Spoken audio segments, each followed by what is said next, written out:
Hi all, welcome to competitive cracker. നമ്മുടെ LDC പരീക്ഷ കഴിഞ്ഞു.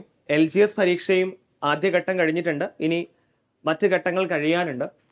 അപ്പോൾ അത് കഴിഞ്ഞാൽ ഉടനെ തന്നെ സ്റ്റോർ കീപ്പർ, ലബോറട്ടറി അസിസ്റ്റന്റ് തുടങ്ങിയ മുഖ്യ പരീക്ഷകളിലേക്കുള്ള 10th പ്രിലിംസ് എക്സാം ഡിസംബർ 28 കൂടെ സ്റ്റാർട്ട് ചെയ്യാണ്. അപ്പോൾ പലർക്കും ആദ്യമായിട്ട് ഈ ഒരു PSC പരീക്ഷ എഴുതുന്ന ആൾക്കാരുണ്ടാവും.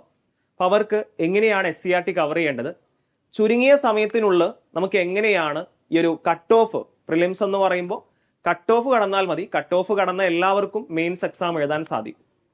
അപ്പോൾ ആ ചുരുങ്ങിയ സമയത്തിനുള്ളിൽ കട്ട് ഓഫ് എങ്ങനെ എളുപ്പത്തിൽ മറികടക്കാൻ സാധിക്കും, അതിനാവശ്യമുള്ള ടോപ്പിക്സ് ഏതൊക്കെയാണ്, ഏതൊക്കെ ടോപ്പിക്സ് പഠിച്ചു കഴിഞ്ഞാൽ കൃത്യമായ മാർക്ക് നമുക്ക് സ്കോർ ചെയ്യാൻ സാധിക്കും, അതായത് കുറച്ച് സമയത്തിനുള്ളിൽ നമ്മുടെ പഠനം വളരെ സ്മാർട്ട് ആവുകയും നല്ല എഫക്റ്റീവ് ആയിട്ട് മാറ്റുകയും എങ്ങനെയാണ്, അത്തരം കാര്യങ്ങളാണ് ഈ വീഡിയോയിൽ പറയുന്നത്.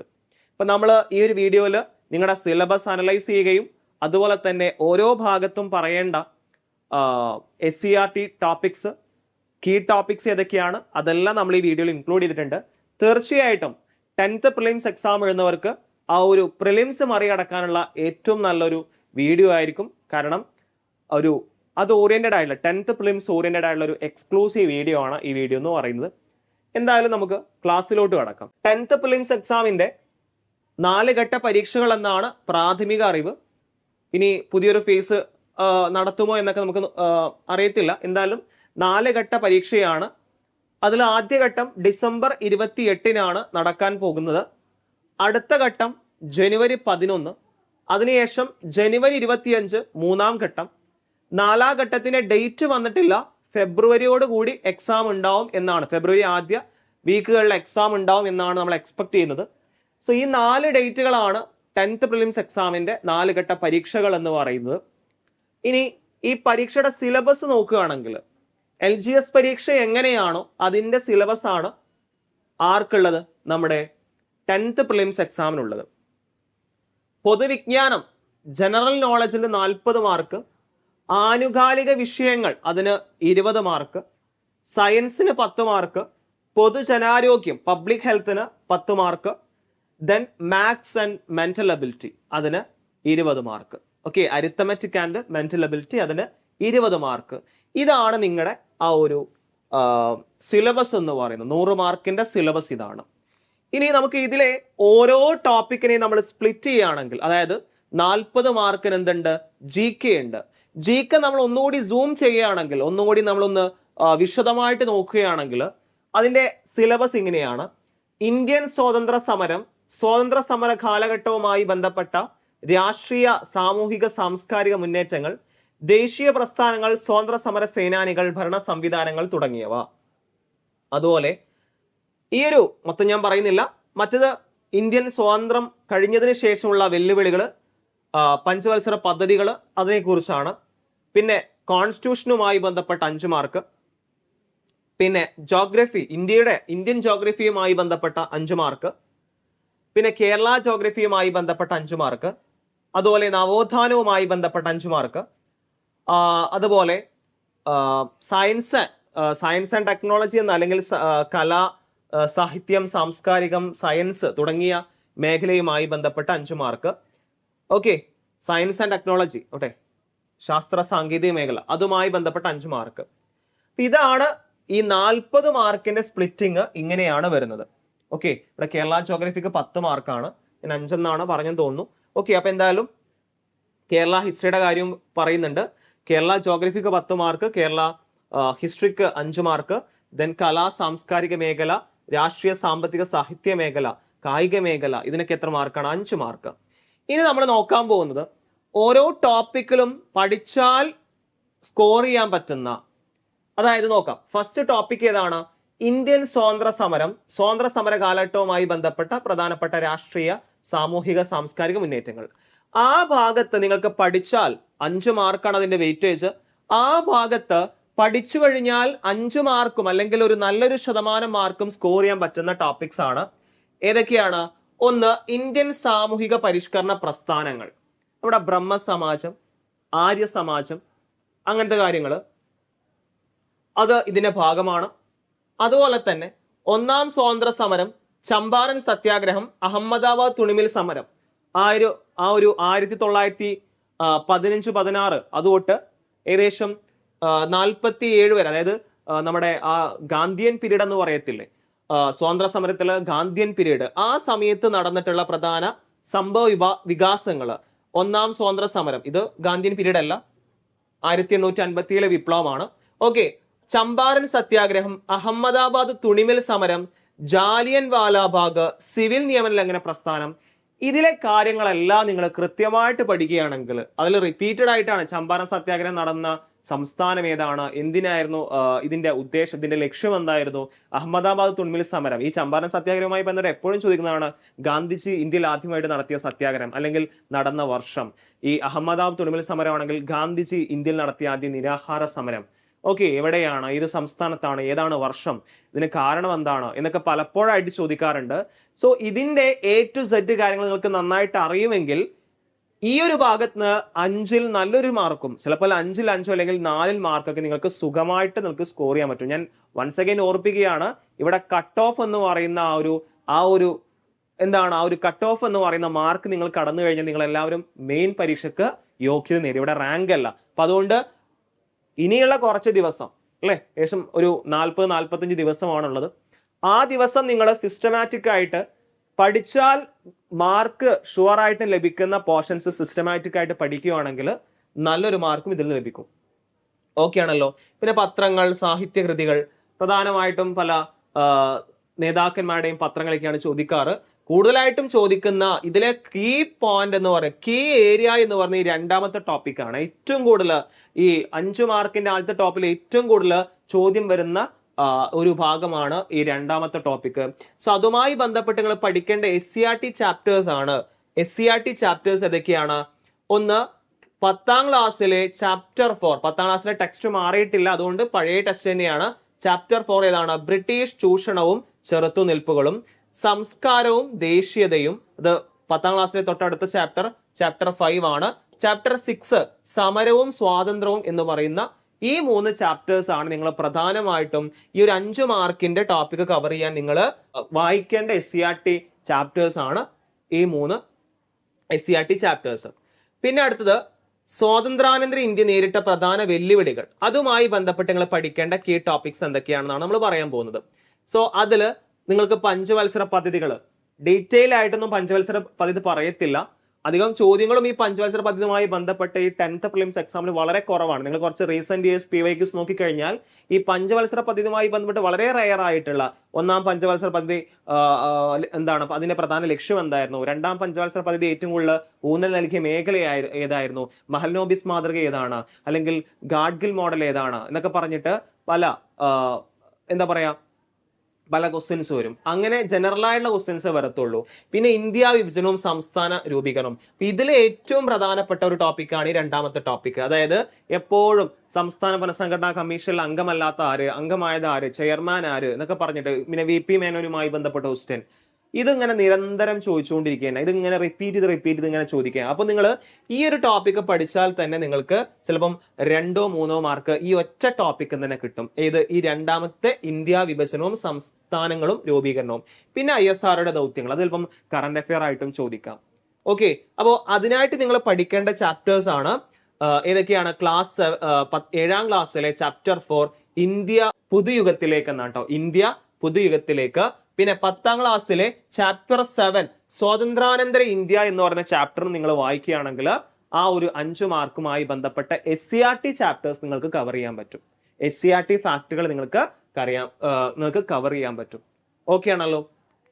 പിന്നെ കോൺസ്റ്റിറ്റ്യൂഷൻ 5 മാർക്ക് വളരെ സിമ്പിൾ ആയിട്ട്, കോൺസ്റ്റിറ്റ്യൂഷൻ 5 മാർക്ക് വളരെ ഈസി ആയിട്ട് നേടാൻ പറ്റും. കാരണം അവിടെ പ്രധാനമായിട്ടും മൗലികാവകാശങ്ങൾ അല്ലെ, 6 മൗലികാവകാശങ്ങൾ അവിടെ ഇമ്പോർട്ടന്റ് ആണ്. മനുഷ്യാവകാശ കമ്മീഷൻ, വിവരാവകാശ കമ്മീഷൻ, വനിതാ കമ്മീഷൻ. PSC എപ്പോഴും നിരന്തരം മാറ്റി അല്ലെങ്കിൽ കണ്ടിന്യൂസ് ആയിട്ട് ചോദിക്കുന്ന 3 കമ്മീഷനുകളാണ് ഹ്യൂമൻ റൈറ്റ്, പിന്നെ ഇൻഫർമേഷൻ, അതുപോലെ തന്നെ വനിതാ കമ്മീഷൻ.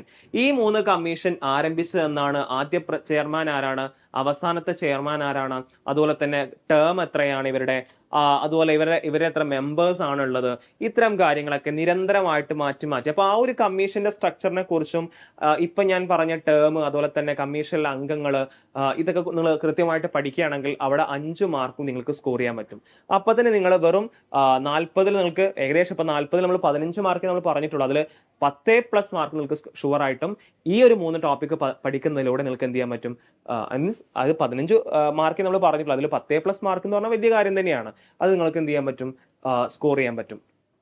ഓക്കെ, അതുപോലെ തന്നെ ഇതിനായിട്ട് നിങ്ങൾ പഠിക്കേണ്ട ചാപ്റ്റേഴ്സ് ആണ് ക്ലാസ് 7-ലെ നമ്മുടെ ഭരണഘടന, ക്ലാസ് 9-ലെ ഇന്ത്യൻ ഭരണഘടന അവകാശങ്ങളും കർത്തവ്യങ്ങളും. ഇത് ചാപ്റ്റർ 3 ആണ്, ഇത് ചാപ്റ്റർ 10 ആണ്. പിന്നെ അഗെയിൻ ക്ലാസ് 7 പറയുന്നുണ്ട്, ഇത് പുതിയ SCERT ആണ് കേട്ടോ, ന്യൂ SCERT-ലെ ചാപ്റ്റേഴ്സ് ആണ്. ചാപ്റ്റർ 7, ചാപ്റ്റർ 3 ഭരണഘടന വഴിയും വഴികാട്ടിയും. പിന്നെ ക്ലാസ് 9 ചാപ്റ്റർ 4 ആദ്യത്തെ 2 പഴയ SCERT-യും 3ഉം 4ഉം നിങ്ങൾക്കറിയാലോ ഓഡ് നമ്പേഴ്സ് ആണ് ഇപ്പൊ ടെക്സ്റ്റ് മാറിയിട്ടുള്ളത്. അപ്പൊ ചാപ്റ്റർ 4 ക്ലാസ് 9 ഇന്ത്യൻ ഭരണഘടനയും അധികാര വിന്യാസവും. ഓക്കെ, ഇന്ത്യൻ ഭരണഘടനയിലെ അധികാര വിന്യാസം. ഈ ചാപ്റ്റേഴ്സ് ആണ് നിങ്ങൾ ഈ ഒരു ടോപ്പിക്കുമായി ബന്ധപ്പെട്ട് നിർബന്ധമായിട്ടും വായിച്ചിരിക്കേണ്ട SCERT ടോപ്പിക്സ് എന്ന് പറയുന്നത്. ഓക്കെ, പിന്നെ കേരളത്തിലെ നദികൾ, കേരള ജോഗ്രഫിയുമായി ബന്ധപ്പെട്ട 10 മാർക്കിന്റെ ടോപ്പിക്കാണ് കേരള ജോഗ്രഫി അല്ലെ. സോ അതുമായി ബന്ധപ്പെട്ട് നിങ്ങൾ അറിഞ്ഞിരിക്കേണ്ട കീ ടോപ്പിക്സ് ആണ് കേരളത്തിലെ നദികൾ. പ്രധാനമായിട്ടും കേരളത്തിലെ പ്രധാന 5 നദികൾ ഉണ്ടല്ലോ, പെരിയാർ, ഭാരതപ്പുഴ, പമ്പ, ചാലക്കുടി എന്നൊക്കെ പറഞ്ഞിട്ട്. സോ ചാലിയാർ, ചാലക്കുടി. അപ്പോൾ ആ 5 നദികൾ നിങ്ങൾ കൃത്യമായിട്ടും അറിഞ്ഞിരിക്കുക. അതിന്റെ സവിശേഷതകൾ, അതിന്റെ ലെങ്ത്, അതിന്റെ ട്രിബ്യൂട്ടറീസ്, ഇതിനെക്കുറിച്ച് നന്നായിട്ട് ഐഡിയ ഉണ്ടായിരിക്കുക. അപ്പോഴും നിങ്ങൾക്ക് എന്ത് ചെയ്യാൻ പറ്റും, നല്ലൊരു മാർക്ക് അതിൽ നിന്ന് സ്കോർ ചെയ്യാൻ പറ്റും. പിന്നെ വന്യജീവി സങ്കേതങ്ങൾ എപ്പോഴും ചോദിക്കാറുണ്ട്. വന്യജീവി സങ്കേതങ്ങളും ദേശീയോദ്യാനവും, ആദ്യത്തെ ദേശീയോദ്യാനം ഏതാണ്, അല്ലെങ്കിൽ അവിടെ സംരക്ഷിക്കുന്ന മൃഗം ഏതാണ്, നിരന്തരമായിട്ട് ഈ വന്യജീവി സങ്കേതങ്ങളെ കുറിച്ചും ദേശീയോദ്യാനങ്ങളെ കുറിച്ചും ചോദ്യം വരാറുണ്ട്. സോ ആ ഭാഗവും നിങ്ങൾ സെറ്റ് ആക്കുകയാണെങ്കിൽ, ആ ഒരു ഭാഗം നിങ്ങൾ വൃത്തിയായിട്ട് പഠിക്കുകയാണെങ്കിൽ 10 8 മാർക്ക് നിങ്ങൾക്ക് സ്കോർ ചെയ്യാൻ പറ്റും. ഞാൻ മുഴുവൻ മാർക്കും പറയുന്നില്ല, പക്ഷേ കാരണം നമ്മളുടെ കീ ടോപ്പിക്സ് ആണ് പറയുന്നത്. ഓക്കെ, കാരണം കുറച്ച് സമയത്തിനുള്ള ആ ഒരു കട്ട് ഓഫ് മറികടക്കാനുള്ള മാർക്കിലേക്ക് എത്തിക്കുക, അതാണ് ലക്ഷ്യം. ഓക്കെ ആണല്ലോ. സോ അത് നിങ്ങൾ പഠിച്ചാൽ മതി. പിന്നെ കീ ടോപ്പിക്സ്, അതായത് കേരള ഹിസ്റ്ററിയുമായി ബന്ധപ്പെട്ട്, അതായത് ഇന്ത്യൻ സ്വാതന്ത്ര്യ സമരവുമായി ബന്ധപ്പെട്ട് കേരളത്തിൽ നടന്ന പ്രധാന പ്രക്ഷോഭങ്ങൾ, അതായത് കേരള ഹിസ്റ്ററിയുമായി ബന്ധപ്പെട്ട് അവിടെ പ്രധാനമായിട്ടും പഴശ്ശി സമരങ്ങൾ, മലബാർ കലാപം, പിന്നെ നമ്മുടെ എന്താ പറയാ അഞ്ചുതങ്ങ് കലാപം, ആറ്റിങ്ങൽ കലാപം. ഓക്കെ, അപ്പോൾ അങ്ങനത്തെ ഒന്ന് നോക്കി വെക്കുക. അതുപോലെ തന്നെ പഴശ്ശി സമരങ്ങൾ, മലബാർ കലാപം, വൈക്കം സത്യാഗ്രഹം വളരെ ഇമ്പോർട്ടന്റ് ആണ്. വൈക്കം സത്യാഗ്രഹവുമായി ബന്ധപ്പെട്ട് സവർണ ജാഥ, അതൊക്കെ എപ്പോഴും ചോദിക്കാറുണ്ട്. പിന്നെ ഉപ്പ് സത്യാഗ്രഹം, കേരളത്തിലെ ഉപ്പ് സത്യാഗ്രഹം, അതിനെക്കുറിച്ചൊക്കെ നിരന്തരം ചോദിക്കാറുണ്ട്. അപ്പോൾ ഇതിലെ 4 ടോപ്പിക്സും പ്ലസ് എന്താണ്, അഞ്ചുതങ്ങ് കലാപം, ആറ്റിങ്ങൽ കലാപം, ഇതൊക്കെ നിങ്ങൾ പഠിക്കുകയാണെങ്കിൽ ആ കേരള ഹിസ്റ്ററിയുമായി ബന്ധപ്പെട്ട 5 മാർക്കും നിങ്ങൾക്ക് സ്കോർ ചെയ്യാൻ പറ്റും. ഓക്കെ ആണല്ലോ. പിന്നെ സയൻസ് മേഖലയിൽ അതില് പൊതുജനാരോഗ്യവുമായി ബന്ധപ്പെട്ട കാര്യങ്ങളാണ്. മനുഷ്യ ശരീരത്തെക്കുറിച്ചുള്ള പൊതു അറിവ്, ഇതാണ് നിങ്ങൾക്ക് ഇതിൽ ഏറ്റവും ഇമ്പോർട്ടന്റ് എന്ന് പറഞ്ഞാൽ ജീവങ്ങളും അപര്യാപ്ത രോഗങ്ങളും എപ്പോഴും ചോദിക്കാറുണ്ട്. ഓക്കെ, അതുപോലെ തന്നെ പിന്നെ ഏറ്റവും കൂടുതൽ ഇമ്പോർട്ടന്റ്, പിന്നെ ഈ ചോദ്യം എങ്ങനെയും നമുക്ക് ജനറൽ ആയിട്ട് ഇതിലേറ്റവും, അതായത് ജീവകങ്ങളാണ് കൂടുതലായിട്ടും പഠിക്കാനുള്ളത്. ജീവങ്ങളുമായി ബന്ധപ്പെട്ട് എപ്പോഴും 1 2 അതിൽ കൂടുതൽ ചോദ്യങ്ങൾ വരാറുണ്ട്. അതുപോലെ അപര്യാപ്ത രോഗങ്ങൾ. പിന്നെ ഇവിടുന്നൊക്കെ എങ്ങനെ വേണമെങ്കിലും ചോദ്യങ്ങൾ വരാം, ഈ മനുഷ്യ ശരീരത്തെ കുറിച്ചുള്ള പൊതു അറിവ്, പിന്നെ ഈ ഇതൊക്കെ എങ്ങനെ വേണമെങ്കിലും ചോദ്യം വരാം. ഓക്കെ, പിന്നെ കെമിസ്ട്രിയുമായി ബന്ധപ്പെട്ടാണെങ്കിൽ ആറ്റം, അതുപോലെ അയിരുകളും ധാതുക്കളും വളരെ ഇമ്പോർട്ടന്റ് ആണ്. അയിരുകളും ധാതുക്കളും എപ്പോഴും ചോദിക്കുന്ന ഒരു ഏരിയ ആണ്. ഓക്കെ, പിന്നെ നമുക്ക് ഫിസിക്സുമായി ബന്ധപ്പെട്ട് പറയുകയാണെങ്കിലും വളരെ ഇമ്പോർട്ടന്റ് ആയിട്ടുള്ള ഈ ശബ്ദവും പ്രകാശവും പ്രവൃത്തിയും ഊർജവും. ഓക്കെ, അപ്പൊ ഇതുമായി ബന്ധപ്പെട്ട ചോദ്യങ്ങളൊക്കെ എപ്പോഴും ചോദിക്കാറുണ്ട്. ഇതാണ് സയൻസിലെ SCERT ചാപ്റ്റേഴ്സ് ഞാൻ ഉൾപ്പെടുത്തിയിട്ടില്ല. തീർച്ചയായിട്ടും നമുക്ക് നമ്മുടെ ക്ലാസ്സുകൾ അത് ഡിസ്കസ് ചെയ്യാം. ഓക്കെ, നമ്മുടെ ക്ലാസ്സുകൾ അത് വ്യക്തമായിട്ട് ഏതൊക്കെ ചാപ്റ്റേഴ്സ് ആണ് നമ്മൾ ഡിസ്കസ് ചെയ്യാൻ പോകുന്നത്, ഈ ബയോളജിയുമായി ബന്ധപ്പെട്ട അല്ലെങ്കിൽ കെമിസ്ട്രിയുമായി ബന്ധപ്പെട്ട് ഏതൊക്കെയാണ് കീ ടോപ്പിക്സ്, അതുപോലെ തന്നെ ഏതൊക്കെ ചാപ്റ്റേഴ്സ് ആണ്, ഏതൊക്കെ SCERT ചാപ്റ്റേഴ്സ് ആണ് നിങ്ങൾ വായിക്കേണ്ടത്, അതിനെക്കുറിച്ച് ഡീറ്റെയിൽ ആയിട്ടുള്ള കാര്യം നമ്മുടെ ക്ലാസ് നമ്മൾ ഡിസ്കസ് ചെയ്യുന്നതാണ്. ഓക്കെ, പിന്നെ പൊതുജനാരോഗ്യവുമായി ബന്ധപ്പെട്ട മറ്റു കാര്യങ്ങൾ, സാംക്രമിക രോഗങ്ങളും രോഗകാരികളും അല്ലെ, ബാക്ടീരിയ, ഫംഗസ്, അവരുണ്ടാക്കുന്ന രോഗങ്ങൾ, പിന്നെ ജീവിതശൈലി രോഗങ്ങൾ, ആരോഗ്യക്ഷേമ പദ്ധതികൾ. എപ്പോഴും ഒരു 2 3 മാർക്കിന് ഈ ആരോഗ്യക്ഷേമ പദ്ധതികൾ ചോദിക്കും. ഓക്കെ, അപ്പൊ അതിന്റെ റിസോഴ്സ് എവിടെയാണ്, എവിടെ നിന്നാണ് നിങ്ങൾ ആരോഗ്യക്ഷേമ പദ്ധതികൾ പഠിക്കേണ്ടത്, ഏത് സൈറ്റാണ്, ഗൂഗിളിൽ ഏത് സൈറ്റിൽ പോയാലാണ് നിങ്ങൾക്ക് അതിന്റെ ഇനിയിപ്പോൾ സ്റ്റേറ്റ്മെന്റ് ആയിട്ട് ചോദിച്ചാൽ പോലും ആൻസറിലേക്ക് എത്താൻ പറ്റുന്ന പഠിക്കേണ്ട ഏരിയ ഏതാണ്, ഇതൊക്കെ കൃത്യമായിട്ട് നമ്മുടെ ക്ലാസ്സിൽ ഡിസ്കസ് ചെയ്യുന്നുണ്ട്. ഓക്കെ ആണല്ലോ? ഓക്കെ. പിന്നെ മാത്സ് ആണെങ്കിൽ, മാത്സുമായി ബന്ധപ്പെട്ടാണെങ്കിൽ 20 മാർക്കാണ്. 20-ൽ നിങ്ങൾ അല്പമെങ്കിലും ഒരു ബേസിക് നോളജ് ഉണ്ടെങ്കിൽ നിങ്ങൾക്ക് 15 മാർക്ക് ഈസി ആയിട്ട് സ്കോർ ചെയ്യാൻ പറ്റും. ജസ്റ്റ് ഒരു 5 മാർക്ക് ചിലപ്പോൾ നിങ്ങൾക്ക് കിട്ടില്ല എന്ന് വരും, പക്ഷേ 15 മാർക്ക് നിങ്ങൾക്ക് ഈസി ആയിട്ട്, ചിലപ്പോൾ 20-ൽ 20 കിട്ടും. നിങ്ങൾ ശ്രമിച്ചാൽ മതി. ഇപ്പോൾ വളരെ സിമ്പിളാണ്. ഈ ബോർഡ് മാസ്, അതുപോലെ തന്നെ ശ്രേണികൾ, സമാന ബന്ധങ്ങൾ, പിന്നെന്താണ് ഒറ്റയാനെ കണ്ടെത്തൽ, അങ്ങനത്തെ ക്വസ്റ്റ്യൻസ്, അതുപോലെ തന്നെ ഈ സ്ക്വയർ ആൻഡ് സ്ക്വയർ റൂട്ട്, ഇങ്ങനത്തെ ക്വസ്റ്റ്യൻസ് ഒക്കെ നിരന്തരം ചോദിക്കാറുണ്ട്. അത് നിങ്ങൾ കൃത്യമായിട്ട് പഠിക്കുകയാണെങ്കിൽ അതിലും നിങ്ങൾക്ക് നല്ലൊരു മാർക്ക് സ്കോർ ചെയ്യാൻ പറ്റും. ഇപ്പൊ മാത്സിൽ നിങ്ങൾ സിമ്പിൾ നോളജ് ഉണ്ടെങ്കിൽ 20-ൽ 20 മാർക്ക് അല്ലെങ്കിൽ 20-ൽ നല്ലൊരു ശതമാനം മാർക്ക് നിങ്ങൾക്ക് സ്കോർ ചെയ്യാൻ പറ്റും. സോ ഞാൻ ഈ വീഡിയോയിൽ പറഞ്ഞിട്ടുള്ള പ്രധാനമായിട്ടും ഞാൻ ഈ വീഡിയോയിൽ ഫോക്കസ് ചെയ്യുന്നത് കുറച്ച് സമയം കൊണ്ട് നമുക്ക് ഒരു പ്രിലിംസ്, പല ആൾക്കാരും LDC കഴിഞ്ഞിട്ട് ചിലപ്പോൾ പഠനം അവിടെ നിർത്തിയിട്ടുണ്ടാവും. അപ്പൊ അവർക്ക് എങ്ങനെയാണ് കുറഞ്ഞ സമയം കൊണ്ട് നല്ലൊരു മാർക്കിലേക്ക് എത്താൻ പറ്റുന്ന, അല്ലെങ്കിൽ പ്രിലിംസ് കട്ട് ഓഫ് കടക്കാൻ പറ്റുന്ന മാർക്കിലേക്ക് എത്തിക്കുക, അതിന് കുറച്ച് സമയം കൊണ്ട് ചോദിക്കാൻ സാധ്യതയുള്ള പോർഷൻസ് എങ്ങനെയാണ് നിങ്ങളിലേക്ക് എത്തിക്കാൻ സാധിക്കുക. സോ അത് നിങ്ങളിലേക്ക് എത്തിക്കുന്നതിന് വേണ്ടിയിട്ടാണ് ഈ വീഡിയോ ചെയ്തിട്ടുള്ളത്. ഓക്കെ. അതുപോലെ തന്നെ നിങ്ങൾ എക്സാമിന് പലപ്പോഴും സംഭവിക്കുന്ന ഒരു കാര്യമാണ്, എല്ലാവരും കൃത്യമായിട്ട് പഠിച്ചിട്ടുണ്ടാവും, പക്ഷേ എക്സാം ഹാളിൽ ഒരുപാട് ഡൗട്ടുകൾ സംഭവിക്കുക, അല്ലെങ്കിൽ അറിഞ്ഞു തന്നെ തെറ്റിച്ചു വെക്കുക, അല്ലേ? അങ്ങനെ ഒരുപാട് ഇഷ്യൂസ് നമ്മൾ നേരിടാറുണ്ട്. അത് ഓൾറെഡി എഴുതുന്ന ആൾക്ക്, ഇപ്പോൾ LDC എക്സാം ഒക്കെ എഴുതിയ ആൾക്കാരാവും, തീർച്ചയായിട്ടും അത്തരം അനുഭവങ്ങൾ നിങ്ങൾക്ക് ഉണ്ടായിട്ടുണ്ടാവും, അല്ലേ?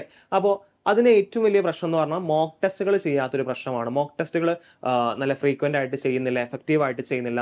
സോ അതിലൂടെ സംഭവിക്കുന്നതാണ് ഇത്തരം മിസ്റ്റേക്ക് എന്ന് പറയുന്നത്. സോ ഈ 10th പ്രിലിംസ് എക്സാമുമായി ബന്ധപ്പെട്ട് ഒരു ഫ്രീ ഓൺലൈൻ മോഡൽ എക്സാം നമ്മൾ കണ്ടക്ട് ചെയ്യുന്നുണ്ട്. സോ അതിലൂടെ നിങ്ങൾക്ക് ആ മോക്ക് ടെസ്റ്റിലൂടെ നിങ്ങൾക്ക് ആ ഒരു എക്സാം ഹാളിൽ ആ ഒരു പ്രശ്നങ്ങളൊക്കെ പരമാവധി കുറക്കാൻ പറ്റും.